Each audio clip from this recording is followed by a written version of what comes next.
En ce temps-là, le nombre de disciples augmentant, les hellénistes murmurèrent contre les Hébreux, parce que leurs veuves étaient négligées dans la distribution qui se faisait chaque jour.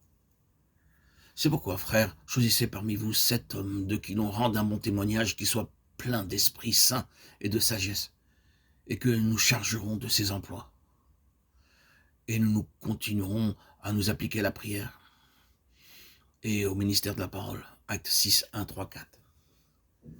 Alors que le nombre des disciples montait et que le Seigneur travaillait puissamment, le diable introduisit des murmures parmi les Grecs contre les Hébreux, parce que leurs veuves étaient négligées dans le service quotidien. Ceci amena subitement des luttes et des querelles parmi le peuple de Dieu.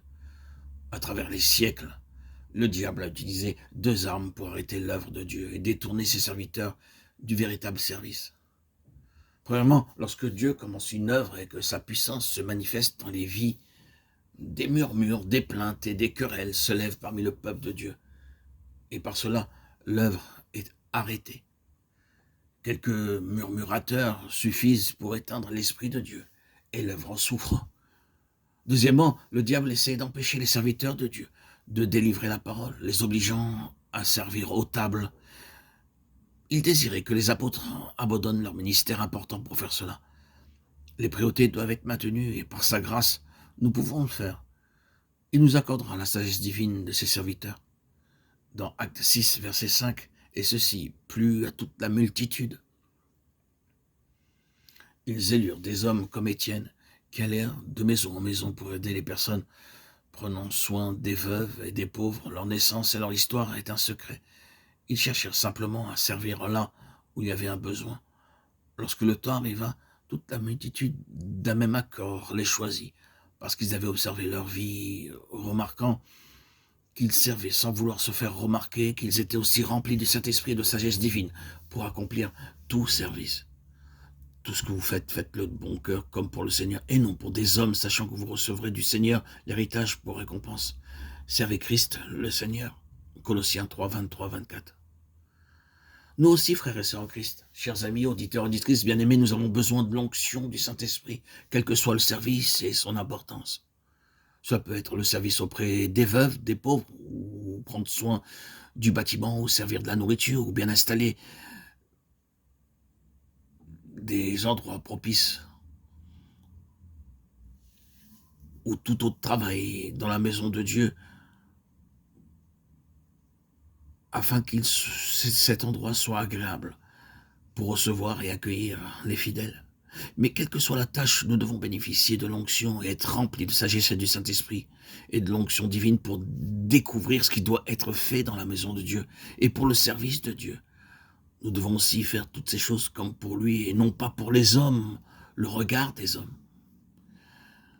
Ah, combien de personnes dans le monde depuis l'histoire du monde se préoccuper de ce que pensent les autres, de ce que voient les autres. Voulez-vous être aussi un vase divinement élu? Alors soyez prêts et désireux d'accomplir joyeusement de simples choses, non pas pour l'homme, mais pour Dieu. Dieu vous remplira de son Saint-Esprit et de sagesse. C'est ainsi qu'Étienne fut choisi comme un vase de Dieu. Étienne, plein de grâce et de puissance, faisait des prodiges et de grands miracles parmi le peuple. Acte 6, 8. Il était simplement désigné pour veiller sur les veuves, pour accomplir des tâches pratiques. Mais bientôt, il fut rendu manifeste qu'il était un homme de foi. Il n'a pas cherché la lumière. La lumière est venue à lui. On n'a pas connu grand-chose de la vie d'Étienne. Sa vie paraissait courte. Mais le Seigneur a fait qu'il est devenu le premier martyr. A fait et a démontré qu'il a été choisi et élu de Dieu. Frères et sœurs en Christ bien-aimés, si vous désirez faire sa volonté, il vous choisira et fera de vous un homme de foi, comme il l'a fait pour Étienne et comme beaucoup d'hommes à travers l'histoire du monde. Et alors seulement vous verrez les merveilles de l'action de Dieu. Il est un Dieu vivant, j'en témoigne moi-même. Depuis le 26 septembre 2019, ma vie a changé, tout a changé. Mon être a changé, mon cœur a changé, mon esprit a changé. Il m'a transformé toutes ces années par son esprit. Il a fait de moi un être vivant, un être témoignant de la grâce de Dieu. Ah, ce Dieu est vivant et plein de sagesse. Je n'aurais pas pensé une seule seconde que Dieu pouvait être aussi présent dans la vie d'un homme, aussi puissant par sa grâce qui m'inonde, m'anime quotidiennement, jour après jour, semaine après semaine, mois après mois, depuis de nombreuses années maintenant. Depuis ce jour béni du 26 septembre 2019 où j'ai reçu par mon baptême, par immersion au lac de ma ville, l'Esprit Saint, l'Esprit de Dieu, qui m'a guéri d'une bipolarité qui a duré 34 ans depuis ma préadolescence. Ah, je portais la croix sans le savoir. Dieu m'avait préparé, il avait préparé le terrain, puis m'a fait connaître ces missionnaires venant de Haïti et vivant pour la plupart à Montréal. Parmi ces hommes et femmes, il y avait quelqu'un de particulier qui, le jour où je les ai rencontrés, avait lui-même été baptisé. Cet homme avait prié pour moi le jour où j'avais témoigné de ma foi en Christ en étant juif. Les gens étaient consternés. Ces Haïtiens étaient surpris comment un juif peut croire en Jésus. Et pourtant, ça existe à travers le monde. Depuis l'histoire du monde, il y a toujours eu des juifs. Combien d'âmes à la Pentecôte, d'âmes croyant au Dieu d'Israël, ont été convertis à Christ, qui est lui-même le Dieu véritable, le Dieu vivant, le Dieu d'Israël, incarné, qui a pris chair en Jésus.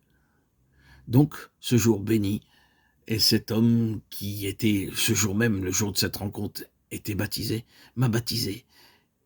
Et par son intermédiaire, cet instrument qu'il se plaît à dire, souvent, chaque fois que je le remercie, qu'il est un instrument inutile, je le conçois, nous sommes tous des instruments aux mains de Dieu et nous ne sommes que ces vases. C'est donc ce vase choisi, ce monsieur m'a accordé l'Esprit Saint par son intermédiaire. J'ai reçu l'Esprit Saint. Je dirais pas lui qui m'a accordé, mais Dieu m'a accordé par son intermédiaire. C'est beaucoup plus simple, beaucoup plus clair. Eh oui, l'Esprit Saint aujourd'hui parle à travers moi. L'Esprit Saint vit à travers moi. Et cela depuis maintenant plus de 6 ans, depuis mon baptême. Je suis guéri de cette bipolarité. Je n'ai plus ni médicaments, ni hospitalisation, ni ce trop-plein de médecins et de psychiatres qui sont peut-être sympathiques, mais quand tu es guéri, quand tu as reçu la guérison, le sceau de l'Esprit, ils ne sont plus nécessaires, ne sont plus utiles. Ils m'ont aidé, c'est vrai, mais lorsque tu as l'Esprit Saint, tu n'as plus besoin d'aide, tu n'as plus besoin d'intermédiaire. Lui te donne le discernement. Cet Esprit Saint est une personne qui est là, qui te convainc et te fait voir ce que d'autres ne voyaient pas. Sans parler de nombreuses visions que j'ai eues et des révélations par mes rêves. Je te remercie, ô Dieu vivant, de m'avoir choisi, élu, de m'avoir fait ton vase pour te louer, te chanter. Tu m'as donné les armes, les forces, la subtilité, l'intelligence et la sagesse pour comprendre, saisir, abandonner ce qui était superflu. Par ta parole, Seigneur Jésus, tu m'as délivré, tu m'as libéré. Elle fait partie de ma vie, elle est ma vie. Tout mon quotidien, tout mon entendement est dirigé vers toi. Je ne désire qu'une seule chose, Seigneur Jésus, au quotidien, te faire plaisir et te faire honneur. Car pour moi, c'est une grâce, c'est une merveille, c'est un enchantement. Merci, Seigneur. C'est un enchantement de te connaître, de m'avoir permis de vivre ce secret merveilleux que de croire en ce Dieu trinitaire, Père, Fils et Saint-Esprit, qui est le Dieu véritable, le Dieu d'Israël, le seul et unique Dieu. Qui peut saisir ce mystère, si ce n'est que par la foi?